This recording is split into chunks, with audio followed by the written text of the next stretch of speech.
We are the Gujarat Technological University.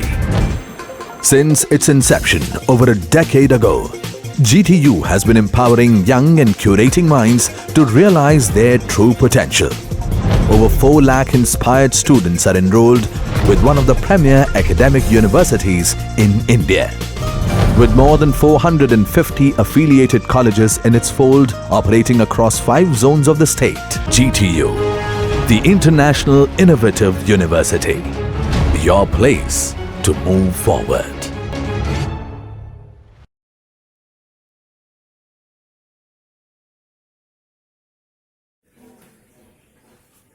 મિત્રો, આ વિડીયોમાં આપણે જે લેક્ચર જોવા જઈ રહ્યા છીએ એ એકચ્યુઅલમાં અમુક બેઝિક કન્સેપ્ટ્સ માંગે છે. તો જોઈએ આપણે બેઝિક કન્સેપ્ટ્સ કયા કયા માંગે છે. ફોર એક્ઝામ્પલ, તમારી પાસે એક લાઈન છે. આ લાઈન જે છે એ લાઈન પોઈન્ટ O થી પોઈન્ટ B સુધીની છે. હવે પોઈન્ટ O થી તમે ટ્રાવેલ કરવાનું સ્ટાર્ટ કરો છો એટલે કે અહીંયા તમારો મીટર કાંટો છે એ 0 છે, અહીંયા મીટર કાંટો 0 છે, અહીંયા જે મીટર કાંટો છે એ તમારી પાસે ફોર એક્ઝામ્પલ 17 કિલોમીટર છે. એટલે કે આપણે વાત કરી પોઈન્ટ O થી પોઈન્ટ B સુધી જવા માટે કેટલું ડિસ્ટન્સ કાપવું પડે છે? 17 કિલોમીટર. હવે હું તમને એમ કહું કે વચ્ચે એક તમે રેસ્ટ કરો છો. એ રેસ્ટ એટલે કે પોઈન્ટ B આગળ તમે A આગળ તમે રેસ્ટ કરો છો.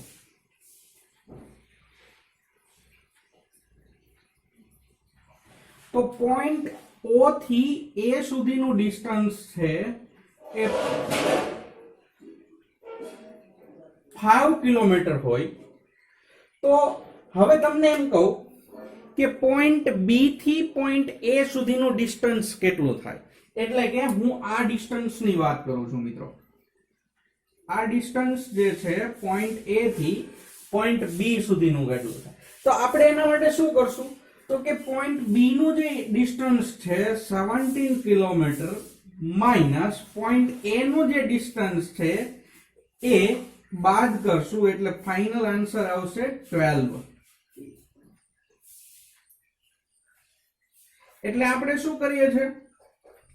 ઇન શોર્ટ, અપર લિમિટ માંથી આ જે છે આપણા માટે અપર લિમિટ છે એમાંથી આપણે લોઅર લિમિટ જે છે એ બાદ કરીએ છીએ 17 માઈનસ 5.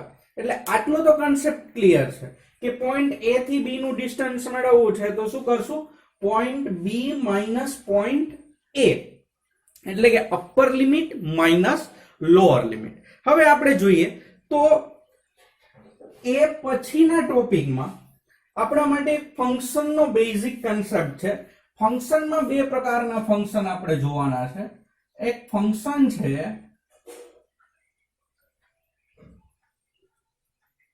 f of x. એ અત્યારે આપણે 2 ટાઈપ જોવા જઈ રહ્યા છીએ. 2 નવા ટાઈપ છે. એક ટાઈપ છે ઇવન ફંક્શન છે અને એક ટાઈપ છે ઓડ ફંક્શન છે. આ 2 નવા ફંક્શન છે. હવે 2 ફંક્શન જે નવા છે એમાં તો આ 2 પ્રકારના ફંક્શન ઇવન ફંક્શન અને ઓડ ફંક્શન. એકચ્યુઅલમાં ઇવન ફંક્શન શું છે અને ઓડ ફંક્શન શું છે? તો ઇવન ફંક્શન અને ઓડ ફંક્શન વિશે વાત કરીએ તો કોઈ એક ફંક્શન આપણે f of x જે લીધું છે એની અંદર વેરિયેબલ એટલે કયો છે? વેરિયેબલ જે છે એ આ છે, x છે એ વેરિયેબલ છે. એ વેરિયેબલની વેલ્યુ જે છે એ ચેન્જ કરી નાખીએ અને માઈનસ x લઈ લે એટલે કે વેરિયેબલને હું નિશાની ચેન્જ કરું છું. વેરિયેબલ x જે છે એની નિશાની ચેન્જ કરું એટલે કે એક થશે અહીંયા f of માઈનસ x અને બીજું થશે પણ માઈનસ x. તો આ f of x અને f of minus x even function એટલે શું? ઓડ ફંક્શન એટલે શું? તો આપણે શું કર્યું? x ની વેલ્યુ -x લીધી અને જો આન્સરમાં અહીંયા ખાલી f of x આવે એટલે કે નિશાની ગમે તે ચેન્જ કરો, પ્લસ ની માઇનસ કરો તો પણ કઈ ચેન્જ ન થાય એની વાત છે. તો f of minus x, f of minus x is equal to f of x, તો એ ઓડ ઇવન ફંક્શન થાય. જો એ માઇનસ નિશાની એટલે કે f of x ના માઇનસ x કરીએ અને માઇનસ f of x થાય તો એ ઓડ ફંક્શન કહેવાય. હવે આવું પોસિબલ છે? પહેલો પ્રશ્ન એવો થાય, આવા કોઈ ફંક્શન મળે ખરા? તો કે યસ મળે. ફોર એક્ઝામ્પલ હું લઉં f of x is equal to f of x is equal to x square. હવે હું x ની જગ્યાએ શું મૂકવું છે મારે? માઇનસ x, એટલે કે f of માઇનસ x જોઈએ છે. તો f of માઇનસ x એટલે કે અહીંયા x ની જગ્યાએ માઇનસ x, તો અહીંયા પણ x ની જગ્યાએ માઇનસ x અને એનો સ્ક્વેર. પણ માઇનસ એટલે કે પ્લસ જ થઈ જાય કારણ કે સ્ક્વેર છે, એટલે કે f of minus x is equal to શું મળે છે? x square. f of minus x is equal to x square, but x square is f of x. તો આ જે ફંક્શન છે x square એને ઇવન ફંક્શન કહેવાય. that means કે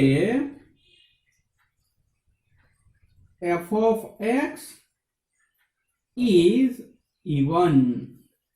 f of x is even function.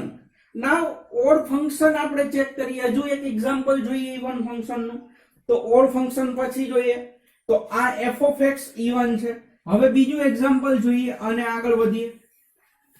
તો f of x is equal to આપણે લઈએ cos x. f of x is equal to આપણે લઈએ cos x. તો f of minus x even odd check કરવું હોય તો f of minus x is equal to cos, અહીંયા x તો અહીંયા x, અહીંયા minus x તો અહીંયા શું થશે? minus x. but we know that f of minus x is equal to આપણે જોઈ ગયા છીએ સેમેસ્ટર 1 માં cos minus theta equal to cos theta અને sec minus theta equal to sec theta. બાકી બધા માઇનસ બહાર આવતું હતું એટલે કે cos x. એટલે f of minus x equal to શું મળે છે? f of x. that means કે f is even. તો આવા તો લોટ્સ ઓફ ફંક્શન્સ મળે કે જે ઇવન ફંક્શન હોઈ શકે. આની જગ્યાએ sec x લઈ લ્યો, આની જગ્યાએ 2x² લઈ લો, ઘણા બધા ફંક્શન તમે બનાવી શકો. હવે આ જ વસ્તુ આપણે ઓડ ફંક્શન માટે જોઈએ. ઓડ ફંક્શન માટે કોઈ એક્ઝામ્પલ મળે છે આવું? તો મારા ખ્યાલથી એક્ઝામ્પલ ઘણા બધા મળે. જેમ કે f of x is equal to ખાલી x લઈ લ્યો, f of x is equal to x³ લઈ લ્યો. તો for example f of x equal to x લઈ લ્યો. તો f of minus x શું થશે? minus x minus m ના m, તો x એટલે શું છે? minus f of x. x એટલે f of x minus m ના m, x ની વેલ્યુ મૂકી f of x, એટલે કે આ ટાઈપનું થયું. f of minus x equal to minus f of x, એટલે કે આ ફોર્મ્યુલા ફોલો કરે છે. તો એનો મતલબ શું થાય કે f is odd. f is odd function. તો ઇવન અને ઓડ ની વાત જોઈએ. હજુ આપણે બેટર અન્ડરસ્ટેન્ડિંગ માટે એક એક્ઝામ્પલ ઓડ માટે લઈ લઈએ. ઓડ માટે ઇવન માટે ઘણા બધા ફંક્શન મળે છે. એવું જરૂરી નથી કે બે જ ફંક્શન મળે. તમે એક કામ કરો, x ની વેલ્યુ અહીંયા x ની વેલ્યુ f of x એટલે x³ લઈ લ્યો તો પણ ઓડ ફંક્શન થશે. એટલે કે આ પાવર છે એ ઓડ રાખો એટલે ઓડ ફંક્શન થશે, ઇવન રાખો તો ઇવન ફંક્શન થશે. પછી આપણે આગળ વધીએ, હજુ એક ઓડ ફંક્શન લઈએ 10x. f of x is equal to sin x પણ લઈ શકાય. તો 10x, તો આપણે ઇવન ઓડ ચેક કરવું હોય તો શું કરવું પડે? x ની જગ્યાએ માઇનસ x લેવા પડે. તો કે 10 જ્યાં જ્યાં x છે ત્યાં માઇનસ x, એટલે કે 10 માઇનસ x એટલે આવું ફોર્મ્યુલા છે માઇનસ 10x, જે સેમિસ્ટર 1 માં આપણે જોઈ ગયેલા છે. હવે 10x એટલે તો આપણી માટે શું છે? 10x એટલે આપણા માટે શું છે? f of x, એટલે કે f of minus x equal to આ માઇનસ m ના m 10x એટલે કે f of x, એટલે કે ઉપરની કન્ડિશન ફોલો થાય છે એટલે એ ફંક્શન કેવું કહી શકાય? thus f is odd function. તો આપણે ઇવન અને ઓડ ફંક્શન ની વાત કરી. એ પહેલા લાઈન ની વાત કરેલી હતી કે પોઈન્ટ આ બે વચ્ચેનું ડિસ્ટન્સ માપવું હોય તો એના માટે શું પોઈન્ટ છે? તો કે પહેલા upper limit minus lower limit. પહેલા શું થશે? અપર લિમિટ અને માઇનસ લોઅર લિમિટ. તો આ બે વસ્તુ આપણા માટે આ ચેપ્ટર ની અંદર ખૂબ અગત્યની છે. આજે હવે ટોપિક આપણે ભણવા જઈ રહ્યા છીએ ડિફાઇનાઇટ ઇન્ટિગ્રેશન. ડિફાઇનાઇટ ઇન્ટિગ્રેશન એટલે શું? તો કે ઇન્ટિગ્રેશન નું મેઝરમેન્ટ પર્ટિક્યુલર ઇન્ટરવલ માટે. હવે તમને કોઈ એક ફંક્શન આપી દીધેલું છે, એ ફંક્શન સપોઝ શેપમાં આવું છે. હવે તમે શેપ તો ઘણો બધો લાંબો હોઈ શકે, પણ તમને પર્ટિક્યુલર એ ફંક્શનની ઇન્ટિગ્રેશન માપવાનું કે પોઈન્ટ અહીંયાથી માંડીને અહીંયા સુધીનું, તો આટલું જે ઇન્ટિગ્રેશન માપવું છે આપણે, એમાં upper limit minus lower limit આવશે. આ આપણે ઇન્ટિગ્રેશન નું પર્ટિક્યુલર પોઈન્ટ જોવાના છે. તો હવે આપણે જોઈએ ડિફાઇનાઇટ ઇન્ટિગ્રેશન. ડિફાઇનાઇટ ઇન્ટિગ્રેશન એટલે જ મેઝરમેન્ટ ખાલી આપેલું છે કે જેમાં વેરિયેબલ નથી, એમાં પરફેક્ટ વેલ્યુ આપી દે છે કે પોઈન્ટ a થી b સુધી આટલું થાય. જો તમે આ ફંક્શન નું આખાનું માપો અને પર્ટિક્યુલર વેલ્યુ ન મૂકે તો જનરલ ઇક્વેશન મળે. હવે આપણે ઘણી વખત પર્ટિક્યુલર વેલ્યુ જ જોતી હોય છે, એટલા માટે પર્ટિક્યુલર મેઝરમેન્ટ ડિફાઇનાઇટ ઇન્ટિગ્રેશન ઉપર આપણે ફોકસ કરીએ.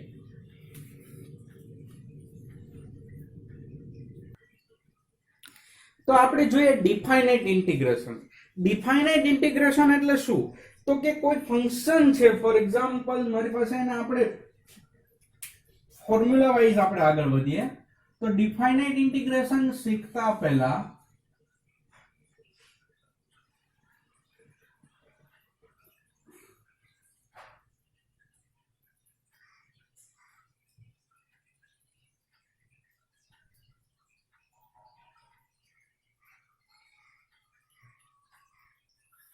ડિફાઇનાઇટ ઇન્ટિગ્રેશન શીખીએ એ પહેલા જોઈએ કે કોઈ એક ઇન્ટિગ્રેશન આપેલું છે. મારી પાસે એક ઇન્ટિગ્રેશન છે, integration f of x dx. Limit આપેલી છે lower limit a to b, અને વંચાઈશું integration f of x dx over a to b, અને વંચાઈશું integration f of x dx over a to b. તો અહીંયા જે b છે એ lower limit, sorry upper limit છે. આ જે b છે એ અપર લિમિટ છે.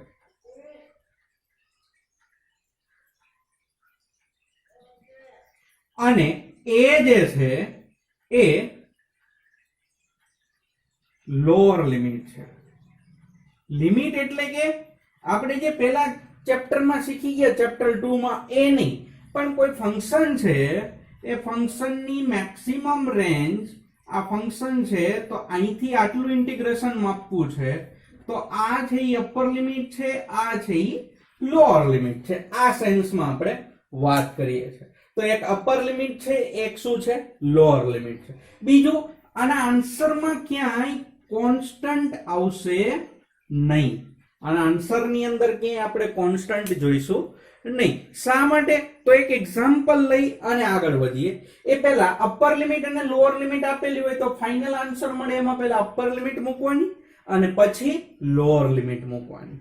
આ ખાસ ધ્યાન રાખશું. આન્સર જે મળે એમાં પહેલા અપર લિમિટ અને પછી લોઅર લિમિટ. એક એક્ઝામ્પલ જોઈ અને આપણે આગળ વધીએ. તો એક એક્ઝામ્પલ જોઈએ. Integration over 3 to 9 x dx આવું છે. તો is equal to integration over 3 to 9 x raised to 1 dx. એટલે કે આનું ફોર્મ્યુલા છે. પહેલા આપણે કોન્સ્ટન્ટ મૂકીને જોઈએ. કોન્સ્ટન્ટ ન મૂકીએ તો પણ ચાલે. x નું ઇન્ટિગ્રેશન શું થશે? x square by 2 plus c over 3 to 9. હવે પહેલા અપર લિમિટ મૂકીએ માઇનસ લોઅર લિમિટ જેમ અહીંયા કરતા હતા b માઇનસ a. તો પહેલા અપર લિમિટ મૂકીએ x ની જગ્યાએ. આ કોન્સ્ટન્ટ છે એમાં કાંઈ નહીં થાય. x ની જગ્યાએ મૂકીએ તો 9 સ્ક્વેર બાય 2 પ્લસ c એટલે કે આ અપર લિમિટ વાળું ટર્મ થયું. માઇનસ 3 મૂકીએ તો 3 સ્ક્વેર બાય 2 પ્લસ c. આવી રીતે થશે. તો આવી રીતે થશે. હવે આપણે આગળ જોઈએ તો એકચ્યુઅલમાં થશે શું? તો કે 9 સ્ક્વેર શું થશે? 81 બાય 2 પ્લસ c. હવે આ માઇનસ ને અંદર લઈ જઈએ તો 3 square 9 by 2 plus minus minus c. એટલે કે ફાઇનલી તો આપણે કોન્સ્ટન્ટ શું કરીએ છીએ? કેન્સલ કરીએ છીએ. એટલે આપણે કે હવે પછી અત્યારે ભલે લખેલો છે c, નેક્સ્ટ ટાઈમ લખશું નહીં.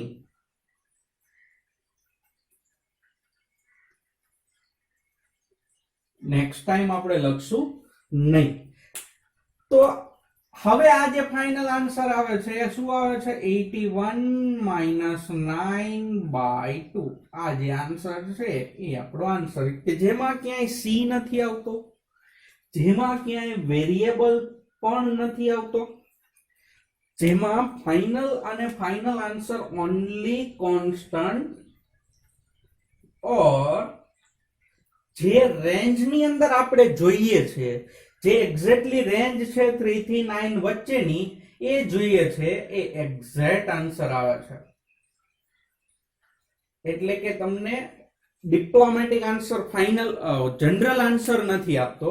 આ તમને ફાઇનલ આન્સર આવે છે. આ 3 થી 9 વચ્ચે x નું ઇન્ટિગ્રેશન આ જ થાય.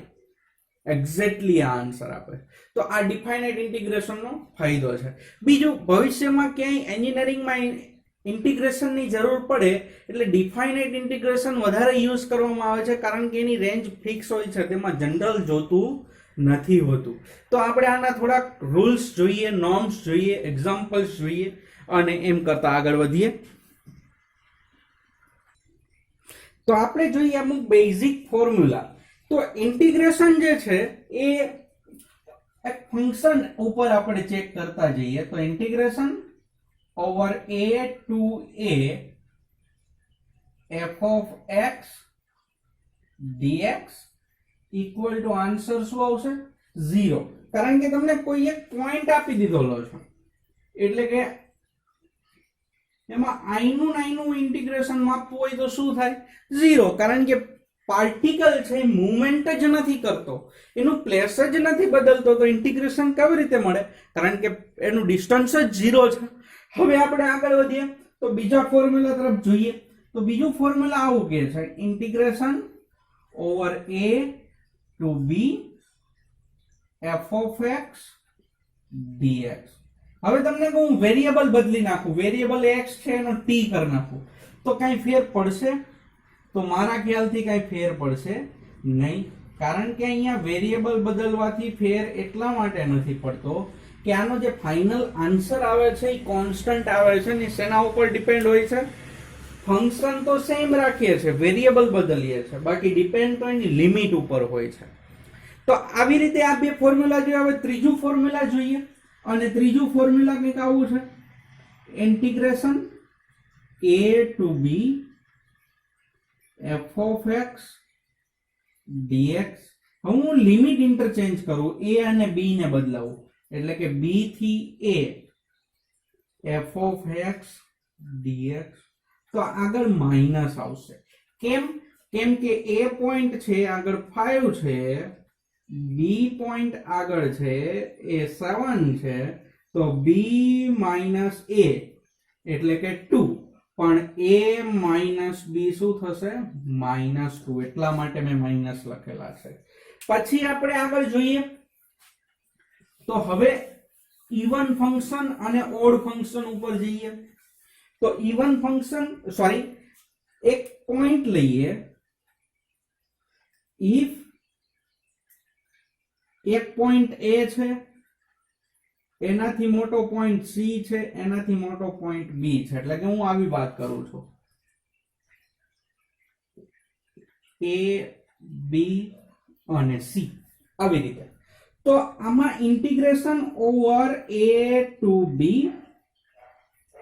f of x dx equal to, આના બે કટકા પડે, પહેલા અહીંથી આટલાનું ઇન્ટિગ્રેશન મેળવો, પછી અહીંથી આટલાનું ઇન્ટિગ્રેશન મેળવો, આમ બે કટકા પાડી શકાય. એટલે કે integration a over a to c f of x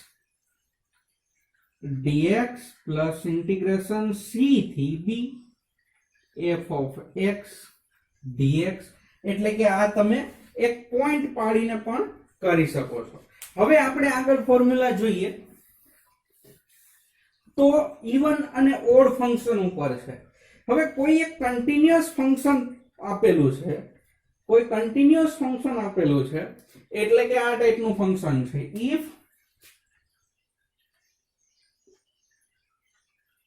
if f is continuous function on closed interval a, b. આ આપણે શીખી ગયા છે. ક્લોઝડ ઇન્ટરવલ એટલે શું? તો કે મારી પાસે a થી b આપેલો છે, તો એમાં a પોઈન્ટ એ કન્સિડર કરવાનો અને b પોઈન્ટ એ કરવાનો. આવી રીતે હોય ઓપન ઇન્ટરવલ તો a અને b પોઈન્ટ લેવાના નહીં, એની વચ્ચેનું દરેક વસ્તુ આવે, a અને b જ ન આવે. એટલે આ ઓપન અને ક્લોઝ ઇન્ટરવલ ની આપણે વાત કરી. પણ જો કન્ટિન્યુઅસ ફંક્શન એટલે શું? તો કે કોઈ ફંક્શન છે, એ સીધી ભાષામાં આપણે વાત કરીએ, કોઈ ફંક્શન છે તો એ ફંક્શનને પેન ઉપાડ્યા વગર ડ્રો કરી શકાય. ફોર એક્ઝામ્પલ સાઇન છે, તો સાઇન છે એ આવી રીતનું ફંક્શન છે, એટલે કે પેન ઉપાડ્યા વગર હું ડ્રો કરી લઉં છું. કોસ છે, તો કોસ છે એ આ રીતનું ફંક્શન છે.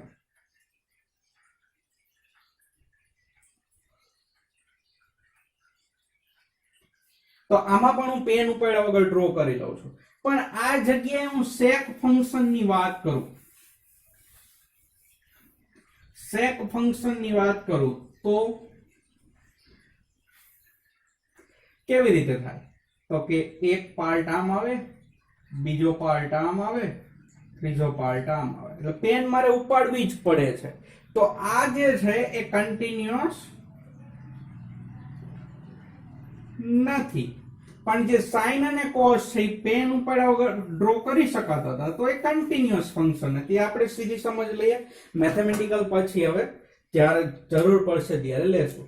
તો કન્ટિન્યુઅસ ફંક્શન હોય અને ઇન્ટિગ્રેશન તમને આવું આપેલું હોય, a integration 0 to a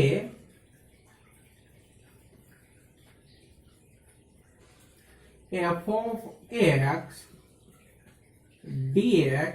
તો એને આવી રીતે લખાય, integration limit same 0 to a f of a minus x dx.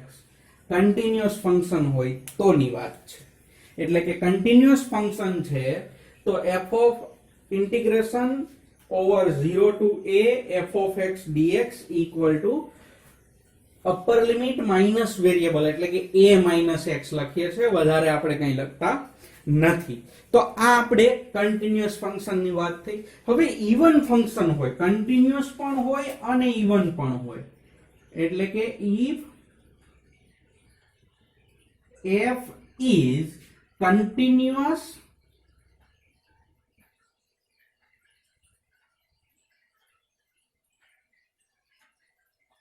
even function હોય તો integration of -a to a f of x dx એટલે કે આ ટાઈપનું કન્ટિન્યુઅસ ફંક્શન છે કે અહીંયા -a છે, અહીંયા +a છે અને આ વચ્ચે છે. તો આટલું ઇન્ટિગ્રેશન છે એટલું જ આ ઇન્ટિગ્રેશન થાય, એમાં કઈ બહુ ચેન્જ પડે નહીં. એટલે આ કન્ટિન્યુઅસ ફંક્શન માટે બંને બાજુ ઇન્ટિગ્રેશન સરખું થાય.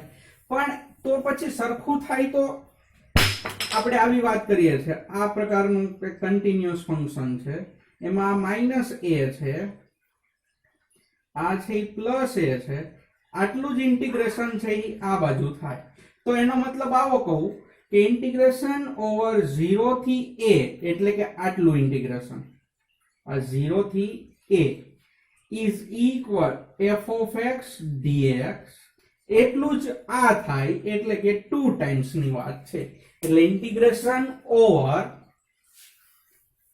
0 to -a to a f of x dx equal to 2 into integration 0 to a f of x dx. 7th number નું if f is odd, continuous કે નથી એની આપણે વાત નથી કરતા, ખાલી ઓડ હોય, કન્ટિન્યુઅસ હોય તો પણ ભલે અને ન પણ હોય તો પણ ભલે. તો ઇન્ટિગ્રેશન -a થી a f of x dx equal to 0 થશે. એટલે કે ઓડ ફંક્શન અને લિમિટ આવી રીતે -a થી a આપેલી હોય, ઓડ ફંક્શન અને લિમિટ -a થી a આપેલી હોય તો એનું ઇન્ટિગ્રેશન 0 થશે. ઇવન ફંક્શન પણ એનું લિમિટ -a થી a આપેલી હોય તો 2 into integration 0 થી 1 0 થી a f of x dx થશે. તો આટલા ફોર્મ્યુલા આપણા માટે ખૂબ અગત્યના છે. એક વખત થોડુંક આ ફોર્મ્યુલા ઉપર ફોકસ કરો, સાથે સાથ ફોર્મ્યુલા લખી નાખો અને પછી આપણે નેક્સ્ટ આગળ વધીએ.